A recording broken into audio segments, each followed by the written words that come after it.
Levée de rideau au prestigieux Centre Pompidou à Paris cette année pour le 5e Forum Bonjour Brand, devant un parterre franco-chinois de créateurs, d'artistes et d'entrepreneurs pour révéler quelques-unes des co-créations portées par Bonjour Brand, des produits où le savoir-faire français rencontre la culture et l'innovation chinoise. Le lendemain, une rencontre dédiée aux professionnels, en présence de Jean-Pierre Raffarin, président d'honneur de Bonjour Brand, puis ce sera la présentation du showroom parisien, autre nouveauté de cette édition, marquée par le partenariat fraîchement noué avec Tmall, la plus grosse plateforme d'e-commerce B2C de Chine du groupe Alibaba. Écoutez, cette année, parce qu'on dit souvent en fait bonjour, c'est le début de chaque rencontre. Donc j'ai pu dire bonjour avec Alibaba l'année dernière.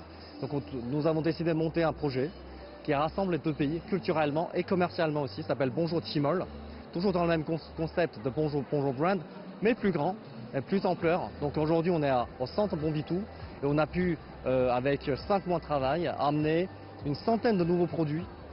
Et on est très fiers d'avoir réalisé, c'est un record pour nous, c'est même un record entre les deux pays.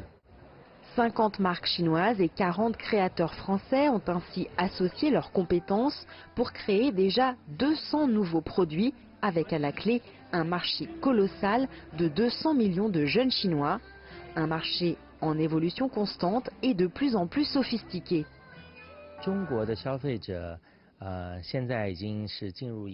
Les consommateurs chinois entrent maintenant dans une ère de consommation diversifiée, une consommation très raffinée. Nous avons une classe moyenne de près de 300 millions de personnes et près de 500 millions de consommateurs entrent dans une phase d'urbanisation. Leurs modes de vie sont très variés et d'une grande portée. Cette demande est donc très large et les produits de tout type de pays peuvent trouver des consommateurs appropriés.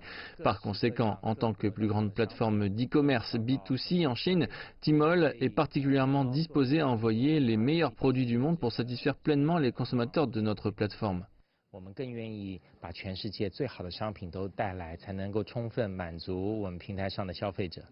Cette célèbre marque de chaussures de sport chinoise a été conçue à Shanghai dans les années 20. Son design vintage lui a valu depuis quelques années un retour dans la garde-robe des jeunes Chinois branchés. Relookée par ce designer français, elle s'offre un nouveau souffle.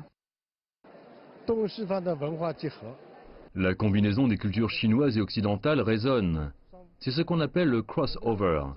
Nos chaussures, que nous appelions autrefois des chaussures, nous pouvons maintenant parler de chaussures d'art. Et l'art a besoin de la conception et de la création des artistes.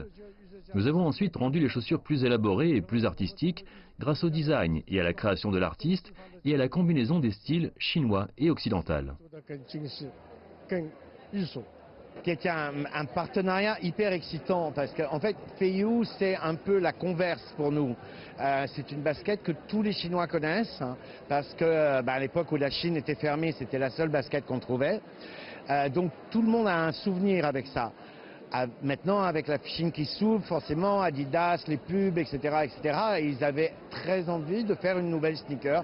J'ai eu la chance qu'ils me demandent à moi de leur donner une nouvelle sneaker qui pourrait devenir une nouvelle icône.